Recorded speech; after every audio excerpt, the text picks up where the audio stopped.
Swastiastu, kami dari kelompok 3 pada kesempatan kali ini akan mempresentasikan materi sistem informasi manajemen mengenai mengelola perusahaan digital. Next.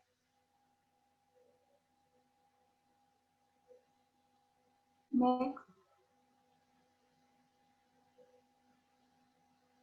Adapun anggota dari kelompok 3, yaitu Nyoman Trisna Apriliani dengan NIM akhir 1008, saya sendiri Kadek Lia Meliana dengan NIM akhir 1022, kemudian Nur Syafa'ah dengan NIM akhir 1025, kemudian Kadek Dwi Apriantini dengan NIM akhir 1030, dan yang terakhir Niluh Ayu Komang Festianingsih dengan NIM akhir 1031.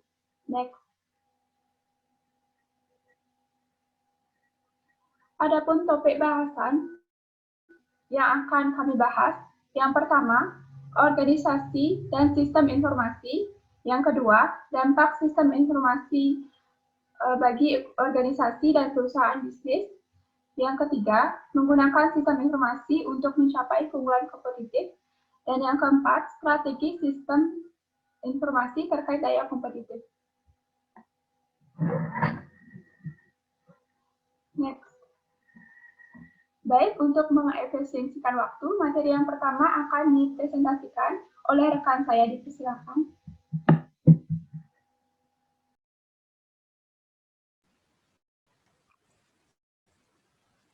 Baik, terima kasih Lia atas kesempatan yang diberikan kepada saya.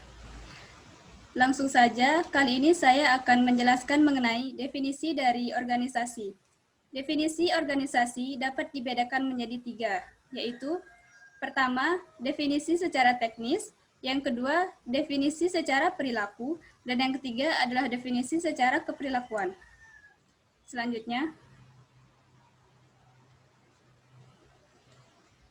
baik, yang pertama, definisi secara teknis. Organisasi merupakan badan hukum formal dengan peraturan dan juga prosedur internal yang harus mematuhi undang-undang. Dalam hal ini, organisasi diatur dalam undang-undang sebagai badan hukum formal, di mana setiap peraturan dan juga prosedur internal, yaitu peraturan dan juga prosedur yang dibuat oleh organisasi itu sendiri, harus sesuai dan juga mematuhi undang-undang yang berlaku. Organisasi juga disebut sebagai struktur sosial formal yang stabil, yang mengambil sumber daya dari lingkungan, yang kemudian akan mengolah sumber daya tersebut menjadi keluaran. Keluaran yang dimaksud di sini adalah output dari organisasi tersebut. Adapun definisi teknis dari organisasi ini berfokus pada 3 elemen organisasi.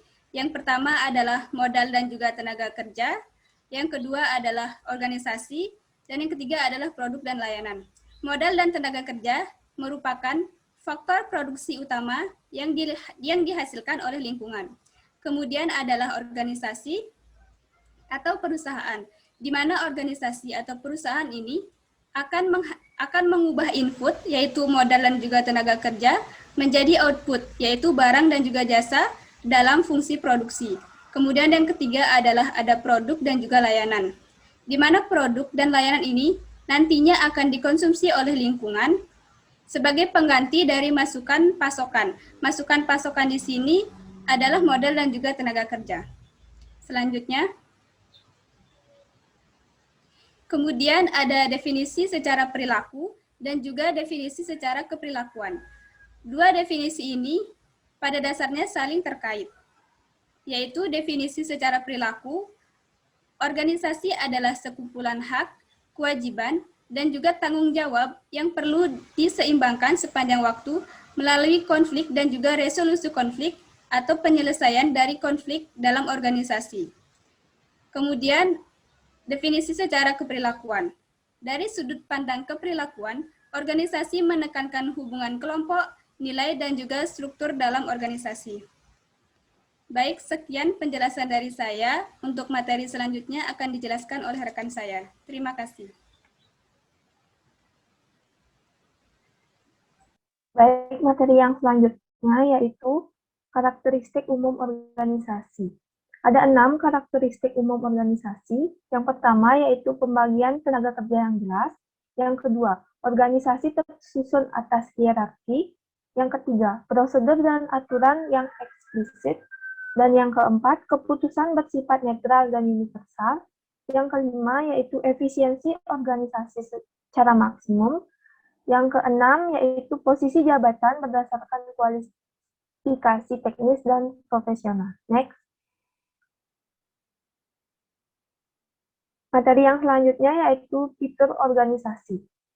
Dalam fitur organisasi, organisasi mengatur spesialis dalam hierarki kewenangan, di mana setiap orang bertanggung jawab kepada seseorang atas otoritas terbatas pada tindakan spesifik yang diatur oleh peraturan atau prosedur yang abstrak.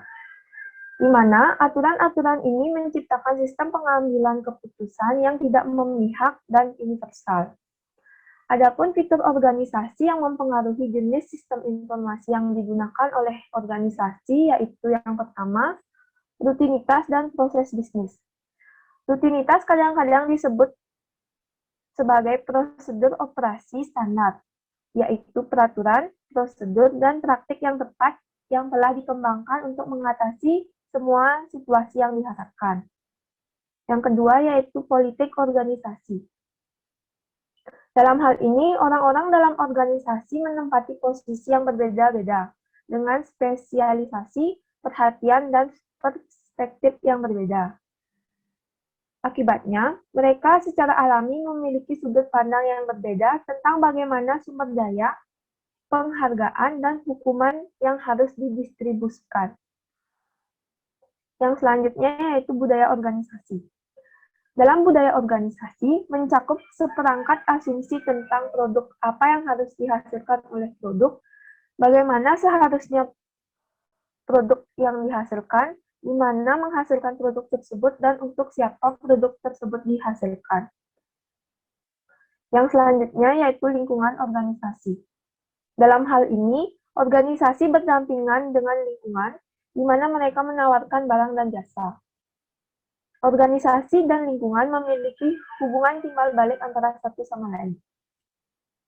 Yang selanjutnya yaitu struktur organisasi. Dalam hal ini, semua organisasi memiliki struktur atau bentuk yang jelas. Jenis sistem informasi yang ada di perusahaan bisnis dan sifat masalah dengan sistem ini sering mencerminkan jenis struktur organisasinya. Yang selanjutnya yaitu fitur organisasi lainnya. Dalam hal ini, organisasi memiliki tujuan dan menggunakan cara yang berbeda untuk mencapainya. Ada beberapa organisasi yang memiliki tujuan untuk pemaksaan. Selain itu, organisasi juga melayani kelompok yang berbeda atau memiliki konstituen yang berbeda. Beberapa di antaranya menguntungkan anggotanya, yang lain menguntungkan klien dan pemegang saham atau masyarakat umum. Baik, sekian presentasi dari saya. Materi selanjutnya akan dilanjutkan oleh rekan saya. Dipersilakan. Baik, saya akan melanjutkan presentasi yang berikutnya, yaitu dampak sistem informasi bagi organisasi dan perusahaan bisnis. Beberapa dampak yang timbul akibat penggunaan sistem informasi bagi organisasi dan perusahaan bisnis. Yang pertama yaitu dampak ekonomi. Dampak ekonomi ini yaitu sistem informasi dapat dipandang sebagai faktor produksi yang menggantikan modal dan tenaga kerja tradisional. Teknologi informasi juga memengaruhi biaya dan kualitas informasi serta mengubah nilai ekonomi suatu informasi. Yang kedua yaitu dampak bagi struktur dan perilaku organisasi. Yang pertama yaitu IT meratakan organisasi. Teknologi informasi memfasilitasi pemerataan hierarki dalam suatu perusahaan dengan memperluas distribusi informasi guna pemberdayaan karyawan di level bawah dan meningkatkan efisiensi manajemen. TI mendorong hak pengambilan keputusan diberikan kepada level yang lebih bawah karena mereka menerima informasi yang diperlukan tanpa pengawasan. Yang kedua yaitu organisasi pasca industri. Teknologi informasi mungkin dapat mendorong organisasi menggunakan pemberdayaan jaringan dalam menyelesaikan tugas-tugasnya, di mana sekelompok profesional berkumpul bisa secara tatap muka maupun secara elektronis dalam jangka waktu yang singkat untuk menyelesaikan pekerjaan tertentu. Ketika tugas tersebut selesai, para profesional tersebut bergabung dengan kelompok kerja yang lainnya. Yang ketiga yaitu memahami penolakan organisasi terhadap perubahan. Sistem informasi berpotensi mengubah struktur organisasi, budaya, proses bisnis, dan strategi. Seringkali terdapat penolakan terhadap teknologi saat diperkenalkan. Perubahan di bidang teknologi diserap, diinterpretasikan, dibelokkan, dan dikalahkan oleh pengaturan tugas, struktur, dan orang-orang dalam suatu organisasi. Satu-satunya jalan dalam melakukan perubahan adalah dengan mengubah teknologi itu, tugas-tugas, struktur, beserta seluruh orang-orang di dalamnya secara sekaligus. Yang selanjutnya yaitu internet dan organisasi. Internet secara dramatis menekankan biaya transaksi dan biaya agen yang dihadapi oleh banyak organisasi. Jika jaringan yang sesuai dapat terwujud, hasilnya adalah proses bisnis yang lebih sederhana, jumlah karyawan yang lebih sedikit, serta organisasi yang lebih merata. Next.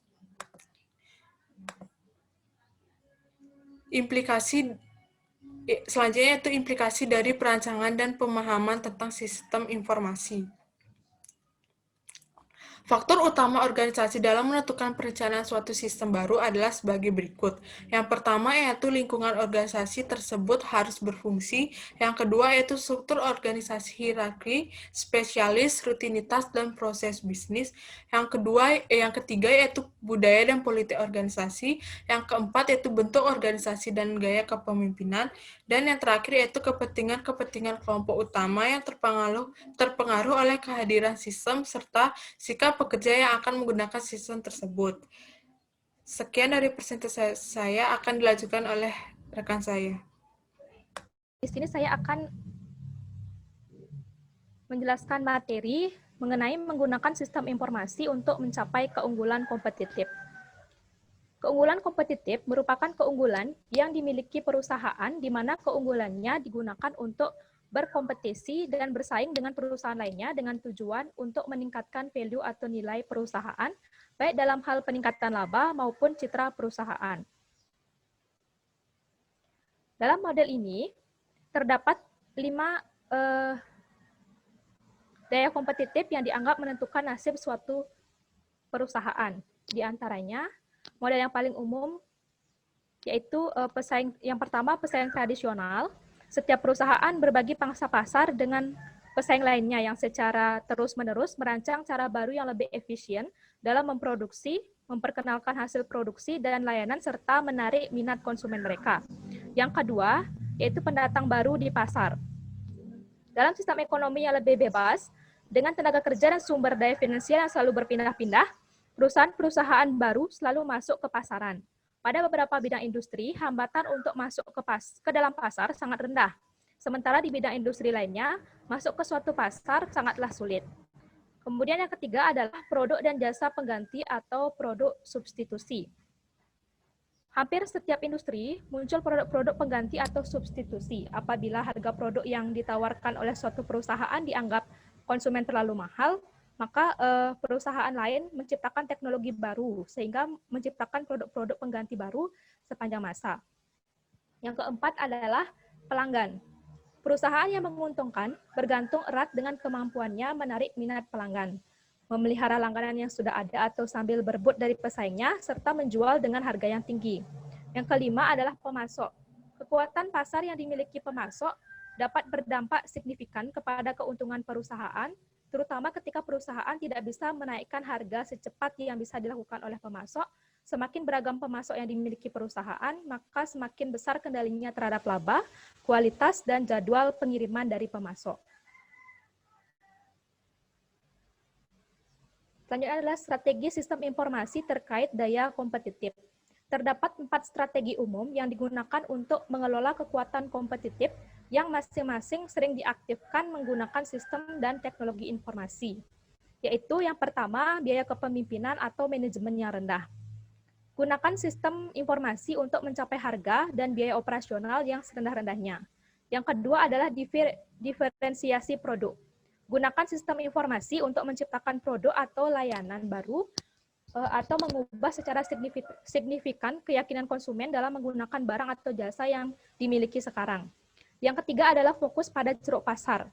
Gunakan sistem informasi untuk memfokuskan perusahaan pada pangsa pasar yang spesifik dengan melayani pangsa pasar lebih dari pesaing, di mana sistem informasi akan mendukung strategi ini dengan menghasilkan dan menganalisis data untuk disesuaikan dengan teknik penjualan dan pemasaran. Yang terakhir adalah memperkuat keakraban dengan pelanggan. Gunakan sistem informasi untuk memperkuat hubungan dengan pemasok, serta kembangkan keakraban dengan pelanggan. Sekian materi yang dapat saya sampaikan. Untuk materi selanjutnya akan dilanjutkan oleh teman saya.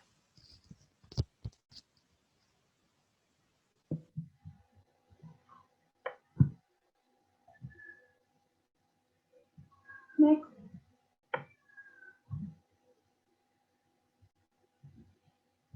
Sinergi, kompetensi, dan strategi berbasis jaringan. Di mana yang pertama sinergi. Pemahaman tentang sinergi merupakan ketika hasil yang diberikan oleh suatu unit bisnis dapat digunakan sebagai masukan bagi unit bisnis lainnya, atau dua organisasi yang saling berbagi pasar dan keahlian, serta hubungan ini menekan biaya dan menghasilkan keuntungan. Next. Kemudian menunjang kompetensi inti, di mana kompetensi inti, core kompetensi adalah aktivitas yang dilakukan perusahaan yang membuatnya menjadi pemimpin berkelas dunia. Kompetensi inti mungkin terlihat sebagai perancang miniatur terbaik dari bagian-bagian layanan pengiriman terpadu terbaik atau perusahaan membuat film terbaik.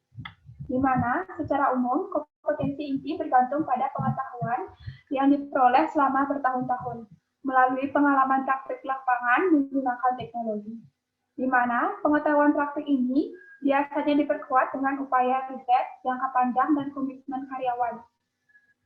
Kemudian, strategi berbasis jaringan.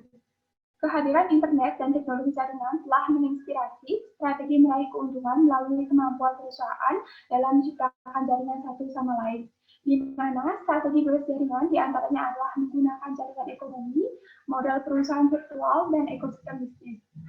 Di mana dalam ekonomi jaringan, model bisnis berbasis jaringan akan membantu perusahaan secara strategis dengan memanfaatkan keuntungan dan ekonomi jaringan. Next.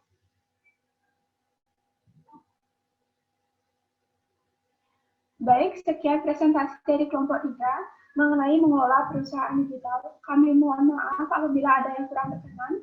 Kami tutup presentasi pada hari ini dengan Parama Santi. Om Santi Santi Santi.